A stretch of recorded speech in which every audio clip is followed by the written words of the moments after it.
My name is John Brude Park. I'm teaching at International Relations and Regional Studies Department. Welcome to the College of Social Sciences. Well, economics is my life. That's all I have done. Hi, my name is Nadeem Naqvi. I teach economics at KIMEP University. Hello, my name is Francis Amago, and I teach in the Department of Public Administration at KIMEP University. Hi, my name is Milan, and I teach at the Department of Media and Communications. What we prepare students for is to become the voice of organizations, of companies, big and small.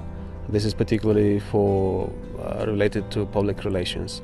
On the other hand, digital journalism, the other major that we have, our students become the leading journalists.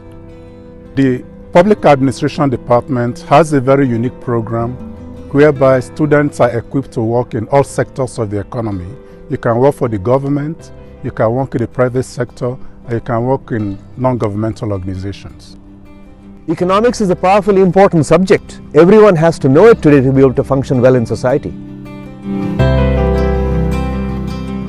Our program teaches you not only analyze what is going on in the world, but also we teach how you can position yourself in the international community as a global citizen. Welcome to the College of Social Sciences. Добро пожаловать на факультет социальных наук. Welcome to the College of Social Sciences. Bienvenue tout le monde à l'université KIMEP. À très bientôt. Welcome to the College of Social Sciences.